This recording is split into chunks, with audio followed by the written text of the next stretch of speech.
मित्रो नमस्कार. तुम्ही पाहताय आकार डिजी 9 आणि मी आहे प्रभाकर सूर्यवंशी. जय शिवराय, जय जिजाऊ. हे उच्चारण करण्याची वेळ काय येते हो मराठी माणसावर, मराठ्यावर, महाराष्ट्रातल्या मराठा समाजातल्या कुठल्याही तरुणावर. शिवराय महाराष्ट्राचे आहेत, हिंदुस्थानचे आहेत, आराध्य दैवत आहेत. असं नाही की आम्ही फक्त मराठ्यांनी त्यांचं पेटंट घेतलंय, पण झालंय असं की महापुरुषांना जातीपातीत समाजात तसं वाटलं गेलंय. त्याच पद्धतीनं शिवरायांनाही एका चौकटीत बांधण्याचा कार्यक्रम सुरू असतो आणि ते करणारे राजकारणी कोण आहेत, हे जे कोणी आधारवड आहेत, ते सगळ्यांना माहिती आहे. सातत्यानं त्यांच्यावर बोलायचं, त्यांच्यावर टीका करायची.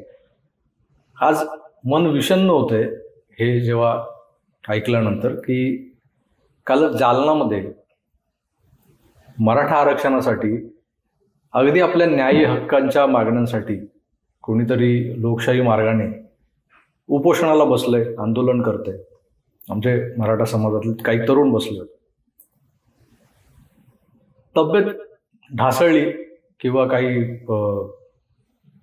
परिस्थिती चिघळू नये म्हणून जर प्रशासनाने निर्णय घेतला असता कसलाही हे उपोषण बंद करण्याचं, तर तुम्ही त्यावरती कारवाई म्हणून त्यांना जबरदस्तीनं इस्पितळात दाखल करणं वगैरे ह्या सगळ्या गोष्टी मी मान्य करतो. पण त्या करण्यामुळे जर तिथल्या सामाजिक भावना भडकून तिथला सामाजिक सलोखा बिघडत असेल, तर ही सगळी कारवाई कधी करायची असते, कुठली वेळ साधायची असते.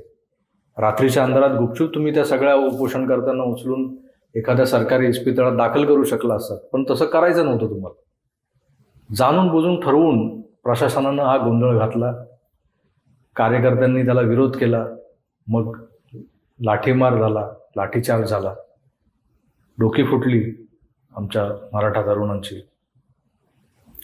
अगदी अबलवृद्धांच्या नडग्यांवरही एवढा जबरदस्त मार लागलेला आहे की यापुढे ते चालू शकतील का आपल्या पायाने याचीही शाश्वती नाही आहे.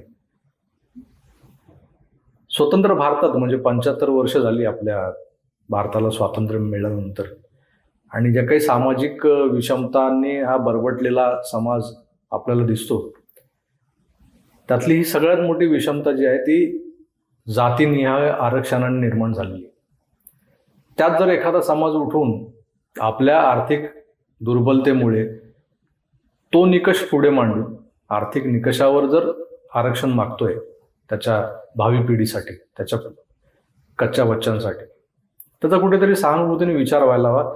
आजवर मराठा मराठा मराठा असं करत ज्यांनी महाराष्ट्रात राज केलं 40 वर्ष 35 वर्ष, ज्यांचं 55-60 वर्षाचं राजकारणच फक्त मराठा या जाती आणि समाजाभोवती केंद्रित राहिलं, अशा नेत्यांनी मराठा समाजाला उल्लू बनवत आपली पोळी भाजून घेतली. स्पष्टपणे बोलतो, उल्लू बनवलं अक्षरशः मराठा समाजाला. आज माझा समाज कुठे आहे, काय करतोय, माझ्या समाजातला मराठा तरुण नोकरीसाठी झगडताना दिसतो, त्याआधी त्याला शिक्षण घेताना येणाऱ्या अडचणी त्यालाही तोंड द्यावं लागतं. या सगळ्या गोष्टीतून जर विषण्णतेने त्याला कधीतरी आंदोलनाचा मार्ग अवलंबावा लागला तर त्याच्यावर पोलिसी बळाचा वापर होतो, त्याच्यावर प्रशासनिक कारवाया होतात. ह्या सगळ्या गोष्टी कुठेतरी मनाला चटके देणार आहेत, डासतात या मनाला. स्वतंत्र भारतात राहूनही जर अशा सगळ्या गोष्टींचा जर सामना करावा लागत असेल, कधी काळी तालेवर समजलं जाणाऱ्या आम्हा मराठ्यांना, तर आम्ही काय करायचं. आज अवस्था अशी आहे की या राज्यात सरकार मराठा धार्जिन आहे, हिंदुत्ववादी सरकार आहे, मुख्यमंत्री मराठा समाजाचे आहेत. तर महाराष्ट्राला मराठा समाजाच्या मुख्यमंत्र्यांची वानवाच नव्हती. यापूर्वी अनेक मुख्यमंत्री झाले जे मराठा समाजातले होते, पण त्यांच्याकडूनही आमच्या समाजाला, मराठा समाजाला काही आरक्षण मिळालं नाही. आम्ही झगडतोच आहोत, आजही झगडतो.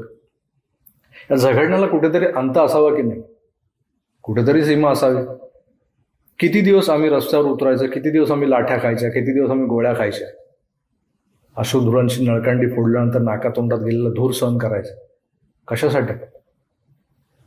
2 वेळचं अन्न मिळावं, पोट भरलं जावं स्वाभिमानानं, त्यासाठी एक हक्काची नोकरी मिळावी, तीही शैक्षणिक पात्रता, आर्थिक निकष याच्या जोरावर. आम्ही कुठलंही अतिरिक्त आरक्षण मागत नाही. ते देतानाही राजकारण आडवं येतं आणि ते करणारे लोक कोण आहेत? आता मी तुम्हाला 2 मिनिटापूर्वीच म्हणालो की राज्यात सरकार आमचं आहे, मुख्यमंत्री आमचा आहे, मराठा समाजाचा आहे. उपमुख्यमंत्री देवेंद्र फडणवीस ब्राह्मण असले तरी त्यांना आमच्या मराठा समाजाबद्दल कळवळ आहे, कुठेतरी त्यांना जाणीव आहे, त्यांना कळतंय काय चाललंय ते. आज मराठा समाजाची परिस्थिती काय आहे ती समजणारा एकमेव ब्राह्मण नेता कोण असेल तर देवेंद्र फडणवीस. ह्या माणसानं मुख्यमंत्री असताना जे मराठा मुख्यमंत्र्यांना जमलं नव्हतं इतक्या वर्षात ते त्याने करून दाखवलं. विचाराने प्रयत्न करून मराठा आरक्षणाची सुरुवात तर केली, आरक्षण दिलं मिळून, ते टिकलं नाही कोर्टात, ती गोष्ट वेगळी. पण हे जे मराठा नेते स्वतःला म्हणवतात आणि मराठा करून मतं मिळवत आजवर आपली राजकीय पोळी भाजत आले, आपलं राजकीय करिअर एवढं मोठं करून ठेवलं, त्यांनी काय केलं? आजही जे काही सरकार आज राज्य करत आहे, मुख्यमंत्री मराठा आहेत, ब्राह्मण उपमुख्यमंत्री आहेत, परत दुसरा उपमुख्यमंत्रीही मराठा आहे. हे सगळं कुठेतरी असताना जर मराठ्यांनी पुन्हा आंदोलनं उपोषणं केली आणि हा आरक्षणाचा प्रश्न ऐरणीवर आला तर ह्यांचं दुकान बंद होईल या विरोधकांचं. याच भावनेतून हे सगळे उद्योग सुरू झाले. हा लाठीमार किंवा ही जी कालची कारवाई जी आहे त्यामागचं तुम्ही इनसाईट समजून घ्या मित्रांनो. सत्तेत जरी तुम्ही असलात तरी सिस्टीममध्ये आम्ही आहोत हे सांगण्याचा हा प्रयत्न आहे. सिस्टीममध्ये हे लोक आहेत, सिस्टीममध्ये पोलीस दल यांच्या हातात आहे, SP यांच्या हातात आहे, सगळी गुप्तचर यंत्रणा यांच्या हातात आहे. आणि त्याचा वापर कसा करायचा हे जे काही बाबू लोक बसलेत सिस्टीममध्ये हे सगळे यांचे कच्चे बच्चे. भरत्या जेव्हा होतात पोलीस दलामध्ये किंवा इतर शासकीय नोकऱ्यांमध्ये, आधारवाडांची टेक्निक होती. मागच्या 40 वर्षात त्यांनी ज्या पद्धतीने आपल्या विचारधारेच्या तरुणांना, आपल्या विचारधारेच्या लोकांना या सिस्टीममध्ये घुसवून ठेवलं ना, आजही अजितदादा स्ट्रॉंग का, हा जेव्हा आपण प्रश्न मांडतो, विचार करतो, तेव्हा आपल्या लक्षात यायला हवं की हे जे आतमध्ये बसलेले बाबू आहेत ना, जे तुमच्या फाईल्स बुडाखाली दाबून ठेवतात, ते सगळे या बारामतीकरांचे चेले चपाटे आहेत. आणि त्यातूनच हे सगळं घडलेलं आहे. मला वाटतं सरकारनं जी काही कालची घटना घडली आहे त्या घटनेकडे गांभीर्यानं बघावं. याला जबाबदार कोण याचा साकल्याने नीट अभ्यासपूर्वक धांडोळा घ्यावा आणि त्यातून जे कोणी दोषी आढळतील त्यांच्यावर योग्य ती कारवाई व्हायला हवी. आणि ही कारवाई झाल्यानंतर माझी मुख्यमंत्र्यांना विनंती असेल, एक मराठा म्हणून, महाराष्ट्रातला एक सुजाण नागरिक म्हणून माझी विनंती असेल की ह्या समाजाच्या आरक्षणासंबंधातल्या ज्या मागण्या आहेत, आर्थिक निकषावर, योग्यतेच्या जोरावर, जो त्या क्रायटेरियात ज्या निकषात बसत असेल त्याला ते मिळावं, अशी काहीतरी तरतूद करावी. आणि त्यासाठी देवेंद्रजींकडे मला वाटतं एक ब्लूप्रिंटच तयार आहे, हे आरक्षण कसं देता येईल याची. पण दुर्दैवानं देवेंद्रजींच्या हातात आलेली सत्ता हिरावली गेली, हिसकावली गेली. माझी देवालाही एक प्रकारे विनंती असेल की जे लोक सक्षम आहेत ना, जे नेतृत्व करणं त्या महाराष्ट्राचं, त्यांच्या बाबतीत तरी अन्याय करू नको. त्यांच्या हातात सत्ता येऊ दे, त्यांच्या हातात निरंकुश सत्ता येऊ दे की ज्यामुळे या महाराष्ट्रातल्या 18 पगड जाती जमातींना न्याय मिळेल. देवेंद्रजी फडणवीस स्वतः ब्राह्मण असले तरी त्यांच्या मनात जो कळवळा आहे या 18 पगड जाती जमातींसाठी, यापूर्वीच्या कुठल्याच मराठा मुख्यमंत्र्याच्या मनात मला दिसलेलं नाही.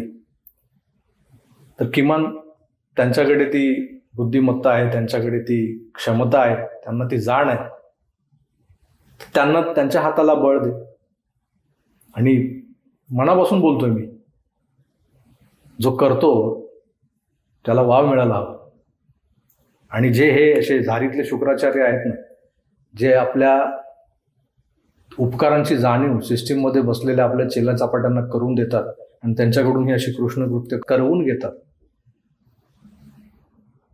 त्यांचाही कुठेतरी इलाज व्हायला हवा. मित्रो, तुर्तास मी इथेच थांबतो. हा सगळा संवेदनशील मामला आहे, यावर फार बोलणं चुकीचं आहे, पण राहवलं नाही मला. मी सर्वप्रथम एक हिंदू आहे, नंतर मराठा वगैरे, पण तरीही कुठेतरी माझ्या समाजातल्या तरुणांवर ज्या पद्धतीनं काल जो हल्ला झाला आहे तो व्यथित करणार आहे. म्हणून या भावना तुमच्यासमोर मांडल्या. तुमचं काय मत आहे, तुमच्या काय भावना आहेत त्या कमेंट्स करून नक्की कळवा. तुर्तास इथेच थांबतो, पुन्हा भेटूच. तर आपली काळजी घ्या आणि पाहत राहा कराडीजी. धन्यवाद. नमस्कार.